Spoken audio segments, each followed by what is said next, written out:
mempelajari tentang dinamika rigid body, gaya dan percepatan, tapi pada benda kaku. Artinya kalau benda kaku ini berbeda dengan benda partikel biasa karena dia sudah melibatkan perubahan gerak dari satu benda akibat adanya gaya tertentu. Kita lihat ilustrasinya. Ini.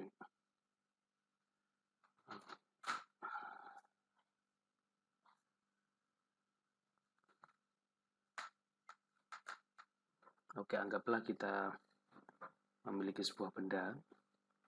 Benda itu bentuknya adalah kotak, gitu ya. Maka ketika kita berikan gaya dari sebelah kiri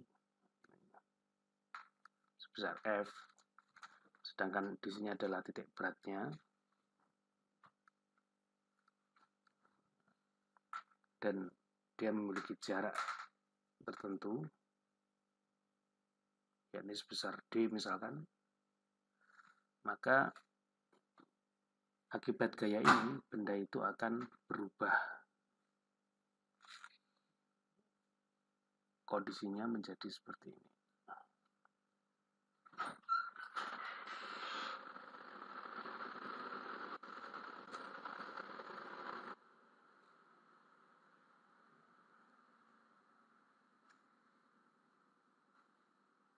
Ya, dia bergerak dari posisi A ke posisi A aksen.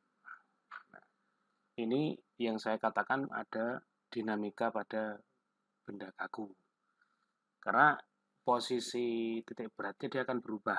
Posisi titik beratnya akan berubah. Kita kembali pada slide.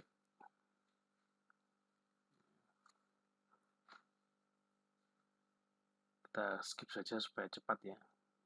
Jadi pada bab ini kalau di buku vektor mekanik itu bab 16. Jadi pada bab ini fokus kita adalah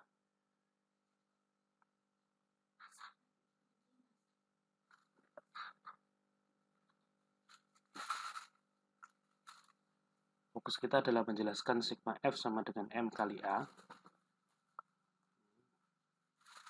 dan sigma M sama dengan ya, H dot. Ya. Sigma M adalah sigma momen, H dot ini adalah momentum angular. Ini adalah sigma gaya, sedangkan M kali A ini adalah gayanya. Kemudian kalau kita lihat di benda kaku seperti ini pada koordinat X, Y, dan Z, maka ketika dia diberikan gaya sebesar F1, F2, F3, dan F4, maka benda ini akan bergerak dan berubah posisinya. Sehingga dia seolah-olah pada titik beratnya itu mendapatkan gaya totalnya sebesar M kali A, dan dia berputar akibat momentum angular dengan besaran H dot. Pada posisi dua dimensi, ya, pada posisi dua dimensi, kita lihat di sini bahwa ketika benda itu mendapatkan gaya sebesar P1 dengan jarak R1 dari pusat beratnya, maka benda ini akan berputar dengan kecepatan omega. Nah, ketika P1 ini besarnya adalah V1 delta M1, maka hasil perkalian cross antara V1 delta M dikalikan dengan R, ini adalah kecepatan, kemudian ini adalah delta massa. Ya, kalau V kalikan M atau M kalikan V itu kan angular biasa, momentum biasa, momentum linear. Maka yang dimaksud momentum angular di sini adalah momentum biasa dikalikan dengan jarak terhadap pusat beratnya, sehingga diperoleh I ini adalah inersia dan omega ini adalah kecepatan putarnya. Maka kalau diturunkan sekali, didiferensiasikan, maka akan diperoleh I, karena I konstan, kalikan alfa. Alfa ini adalah turunan pertama dari omega. Nah, sehingga kita bisa peroleh bahwa sigma momen itu adalah I kalikan alfa. Sigma momen sama dengan I kalikan alfa. Nah, ini adalah bagian eksternal, ini adalah bagian efektif ya.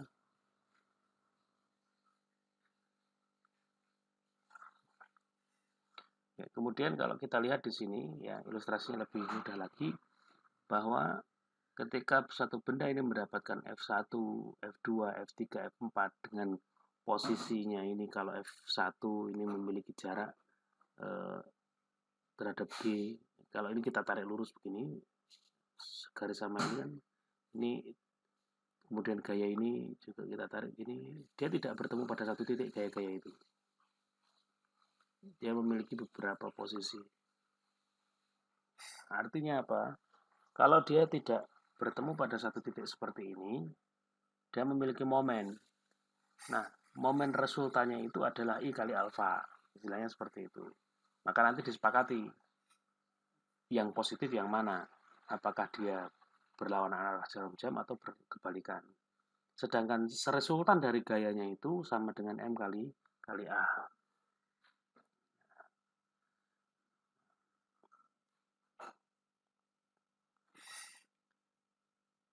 Di gambar yang kedua ini, ya, gambar yang kedua ini menunjukkan bahwa sigma F itu sama dengan M kali A, sedangkan momen yang diakibatkan dari gaya F itu adalah I kali alfa.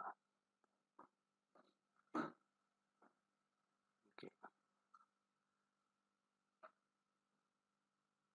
Nah, pada prinsip kesetimbangan dinamis, ya, dulu pernah kita sampaikan bahwa ketika benda ini mendapatkan F1, F2, F3, F4, maka benda ini akan bergerak ke atas, misalkan, dan dia berputar berlawanan arah jarum jam. Maka pada kondisi kesetimbangan dinamis, kita akan berikan gaya sebesar minus M kali A, yang ini, dan minus I kali alfa. Sehingga pada kondisilah terbentuk kesetimbangan dinamis. Dan ini dinamakan dengan prinsip D'Alembert. Nah, kita lihat di sini, di contoh soal ini, ada sebuah puli yang ditarik dengan tali sebesar T.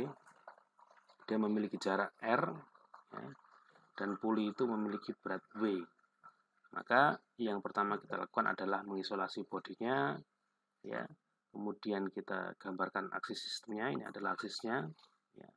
Kemudian yang beda di sini adalah ketika dia problemnya rigid body, maka kita tambahkan di sini, ya, biasanya kita masukkan sumbu arah perputaran yang berlawanan arah jarum jam itu adalah arah positif untuk momen.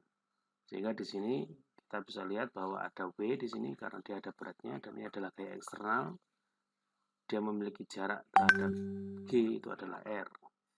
Kemudian force-nya sudah diaplikasikan, supportnya bagaimana? Nah, ini memang supportnya tidak ada di sini, kecuali hanya tension force saja yang seolah-olah kita anggap sebagai tension, sebagai external force. Kemudian kita gambarkan dimensinya. Nah, posisinya nanti seperti ini. Sehingga ini adalah kinetic diagram, ya. Itu untuk yang ke arah Y itu adalah M kalikan AY, ke arah X adalah M kalikan AX, dan arah berlawan arah jarum jam itu adalah I kalikan alfa. Kita bisa lihat di sini bahwa yang menimbulkan I kali alfa itu hanya T, ya. Kemudian yang ke arah atas itu adalah M kalikan AY, sedangkan ke arah samping tidak ada. Ya. Sehingga di sini sebenarnya kalau kita tulis, ya, T dikurangi W itu sama dengan M kali AY. Nah, sedangkan minus T, ya, minus T itu sama dengan I kali alfa. Karena T-nya menyebabkan dia ke arah searah jarum jam. Yang kedua, contoh batang yang diikat pada poin C ini. Kemudian batang itu diberikan gaya sebesar P dengan jarak R ditambah L per 2. Nah, ini yang perlu Anda ingat adalah sekarang Anda harus memiliki database bagaimana menghitung momen inersia atau I. Nah, kita lihat di sini, yang pertama kita isolasi bodinya, ya. Kemudian kita drawing aksisnya seperti biasa ini aksisnya. Kemudian gaya-gaya yang bekerja apa? P M kali G, ya. Kemudian gaya reaksinya supportnya, ya. Karena di sini Higgs ya kita gambarkan CX dan CY. Tapi di situ reaksi saja karena dia Higgs tumpuan engsel. Kemudian dimensi dituliskan semua. Kemudian kinetik diagramnya adalah seperti ini. Gambarkan ulang bodinya, kemudian dituliskan M kali AY, M kali AX, dan I kalikan alfa. Oke, saya kira cukup dulu untuk